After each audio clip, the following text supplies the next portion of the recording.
Agora falar do STF, olha só, o STF na semana passada e nessa semana votou o orçamento secreto. Vamos lembrar, o orçamento secreto é o Bolsolão. É o nome que a grande mídia inventou para parecer que não é crime. Você escuta orçamento secreto, às vezes falavam também orçamento paralelo. Começaram a usar mais o nome secreto, que aí parece até que é um pouquinho pior, né, do que paralelo. Depois da eleição, aí começaram mesmo a usar esse nome, mas se fosse um governo do PT, qualquer escândalo, mesmo se não tivesse nada a ver com Lula, teria um nome tipo Bolsolão, não sei o que, pra parecer que é o maior crime da história. E nesse caso é. Estamos falando aí de 72 bilhões de reais surrupiados dos cofres públicos. Pois bem, a ministra Rosa Weber pautou e começou a votação. Ela foi a primeira a votar, ela votou contra o orçamento secreto. Vamos lembrar, tem muita coisa em jogo aqui. O Lula e o PT estão negociando a PEC da transição. A PEC da transição é a PEC que vai garantir que o Bolsa Família pague R$ 600 e não volte a ser 400. Também vai garantir que tenha as regras do Bolsa Família, vai garantir que o farmácia popular possa continuar distribuindo medicamento, vai garantir que o SAMU continue funcionando em vários locais do Brasil, garantir que as universidades tenham dinheiro para pagar salário, para pagar a conta de luz, que estão sem dinheiro, muita coisa. Tem essa PEC da transição. Ok. O Arthur Lira começou a jogar duro com o Lula. Primeiro, parecia que passaria fácil a PEC na Câmara dos Deputados, passou bem fácil no Senado. Chegou na hora, o Arthur Lira fez o que ele faz de melhor, que é o quê? Tentar estrangular quem tá no poder. No caso, o Lula nem tá ainda no poder, então mais fácil ainda para ele. O Arthur Lira tem muito poder por conta do orçamento secreto. Sem orçamento secreto, o Arthur Lira não é nada em Brasília. Ele teria o mesmo fim do Eduardo Cunha. É isso. Vai acabar preso em algum momento, com todo mundo o odiando. É isso. Então, o Arthur Lira precisa do orçamento secreto. E ele começou a jogar duro com o Lula. Ele falou que queria o Ministério da Saúde para aprovar a PEC da transição. Ou seja, Lula, se você quiser manter as suas promessas de campanha e quiser ter um orçamento ok para o seu primeiro ano, você me dá o Ministério da Saúde. Logo depois de uma pandemia. Ele quer o Ministério da Saúde turbinado com verba para roubar tudo. É isso que é o Arthur Lira. Então, o Lula fez jogo duro, começaram muitas negociações. O Arthur Lira quer outros ministérios também, que não vão para ele, vão para aliados dele de outros partidos que estão na base do Lula, como por exemplo o União Brasil. Ele escolheu um deputado chamado Eumano, que é do União Brasil, que é braço direito dele, para ser o relator da PEC da transição. Esse deputado já fez ataques ao Lula, dizendo que o orçamento secreto não pode acabar, tudo mais, tentando enquadrar. Por quê? Porque esse cara está cotado para algum ministério como exigência do Centrão para aprovar a PEC. Então estão tentando estrangular o governo Lula, que nem começou ainda, custe o que custar, e já jogando lá na frente, falando, se aqui não tiver acordo, lá na frente prepara que vai ter chumbo grosso. Olha, eu sabia, e você sabia que isso aconteceria, porque eu falei, se não tiver uma maioria de esquerda na Câmara, ou pelo menos uns 250 deputados de esquerda, o Lula vai enfrentar problemas. O Congresso eleito não foi dos melhores, então o Lula está com um Congresso mais ou menos igual hoje, porém tem uma abertura de vários partidos, mas o presidente da Câmara é o Arthur Lira, hoje. Então, tem isso, tá.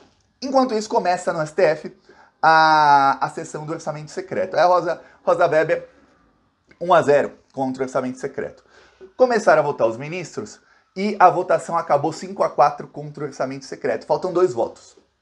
A Rosa Weber, o Fachin, o Luiz Fux, o Barroso, eles votaram contra, e a Carmen Lúcia também, votaram contra o orçamento secreto para acabar com o orçamento secreto. Se o orçamento secreto acabar, é uma bomba atômica no colo do Arthur Lira. Por que é uma bomba atômica no colo do Arthur Lira? Porque ele perde todo o poder de articulação com o Lula.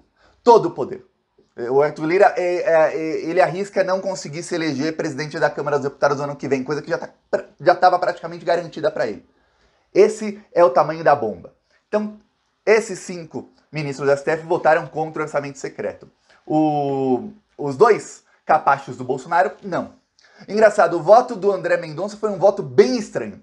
O André Mendonça começou concordando com tudo que falava a Rosa Weber, concordou com o relatório, ela expôs um relatório lá, falou dos pontos, falou como aquilo é errado, tudo mais. Eu falei, o André Mendonça vai votar contra, não tem o que fazer. Aí, em determinado momento, parou a sessão, parou por uns 5, 10 minutos, algum problema, alguma coisa assim. Quando voltou, o André Mendonça, eu tava assistindo, ele deu uma guinada. Ele deu um cavalo de pau, um 380, eu falei, 380, 180. Eu falei, caraca, o que é isso? E aí ele votou contra. Ele votou contra a Rosa Weber, ou seja, a favor do orçamento secreto. Eu falei, aconteceu nesses minutos, né? Tá. O Cássio Nunes também. Parece que o voto do Cássio Nunes foi redigido pelo Arthur Lira. Esse é o nível do Cássio Nunes. Tá. Aí o Dias Toffoli e o Alexandre de Moraes votaram para que o orçamento possa acontecer se não for secreto. Então, se tiver emenda, o presidente quiser dar emenda para os parlamentares, e você souber qual parlamentar ganhou tanto, onde foi investido, e essa emenda tiver as regras, ou seja, tem que ter uma obra, alguma coisa, uma licitação, tudo mais, que é a mesma regra que tem em emenda parlamentar, segundo o Alexandre Toffoli, pode. Então tem 2 votos para um pode mais ou menos, 2 votos para libera tudo, a roubalheira, e 5 votos para cancelar. Faltam 2 votos. Aí tem uma coisa, se esses 2 votos votarem para liberar o orçamento secreto, aí os votos do Alexandre de Moraes e do Dias Toffoli ficam vencidos e libera tudo. Se esses 2 votos for para liberar com regras distintas, aí os ministros vão ter que votar quais as regras e definir isso. Mas aí vai ficar só para ano que vem, provavelmente. Então, até lá, fica com as regras atuais e o Arthur Lira continua tendo poder para se reeleger presidente da Câmara e para estrangular o governo que nem foi eleito. Engraçado que enquanto o Arthur Lira vai tentando estrangular o governo Lula, você vê os jornalistas da mídia que sabem que quem criou esse monstro chamado Arthur Lira foi o Bolsonaro, quem turbinou ele com 72 bilhões de reais foi o Bolsonaro. Quem fez o Bolsonaro se eleger foram eles, a grande mídia, quem plantou aquele clima no Brasil que foi propenso para a eleição do Bolsonaro foi a grande mídia. E aí eles começam com o fiscalismo contra o Lula. Começam a falar, que o Lula vai criar um ministério para dar ali pro cara do Centrão. Nossa! Eles querem que o Lula faça igual a Dilma. A Dilma escutou a grande mídia, e eu lembro, quando a Dilma começou a escutar a Globo, eu falei, a Dilma vai cair. E agora já era. Foi a hora que eu falei, não tem nem o que fazer aqui. E caiu. Que era o quê? Não, vamos lutar. O que a mídia falava? Não pode colocar ninguém do Centrão, tem que lutar e pegar de frente. Mídia e o pessoal daquela esquerda que não é petista, aquela esquerda antipetista. Tem que ir pra cima deles, vamos pra cima, a gente tem que ganhar do Centrão, não pode se render a ele. Pronto, levou um golpe. Aí eu vi gente de esquerda já falando, olha, eu aceito tudo, menos se render ao Centrão. Eu falo, tudo. Da última vez que a esquerda não tinha maioria e não se rendeu, não é se render, não articular com o Centrão, esse tudo, foram 2 anos de governo Temer e 4 anos de Bolsonaro. Você quer que volte essa desgraça? Então tem que articular com esses bandidos aí. Foram eleitos. A eleição faz nem 2 meses, foram eleitos. Essa desgraça aí é que foi eleita, viu? Aí, ok. Ficou 5-4. Faltam 2 votos. Um é do Gilmar Mendes. Olha, eu não tenho dúvidas.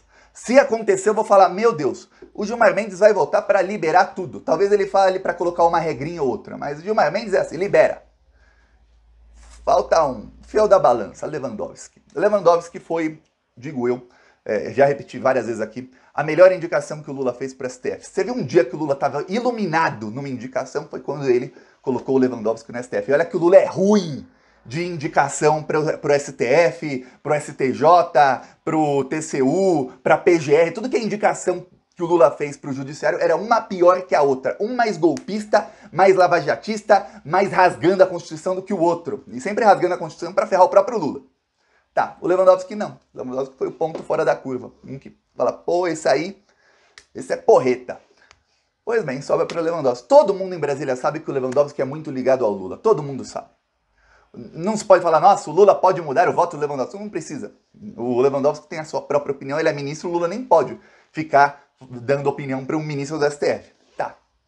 Agora, o que acontece? Temos aí 6 dias em que não se sabe se o orçamento secreto vai continuar ou não.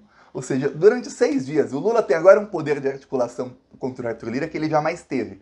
Por quê? Porque tá na mão de um ministro que é muito aliado ao Lula, que não precisa nenhum falar com o outro, o Lewandowski já sabe o que fazer, ele tem a faca no pescoço do Arthur Lira, falando, ó, você vai se ferrar. Porque você não vai apenas ficar sem orçamento secreto, você vai cair no ostracismo. Você vai cair no ostracismo, você vai acabar preso, Arthur Lira. Vamos lembrar, o Arthur Lira tem condenação em segunda instância, viu? Ele só pode concorrer à eleição e tudo mais, porque a nossa justiça é uma vergonha e eles suspenderam a condenação do Arthur Lira mais de 4 anos atrás. Então está suspensa a condenação, mas ele é condenado em segunda instância. Não poderia nem participar da eleição. Então, haverá aí os próximos episódios, mas a briga de titãs já começou. Falou!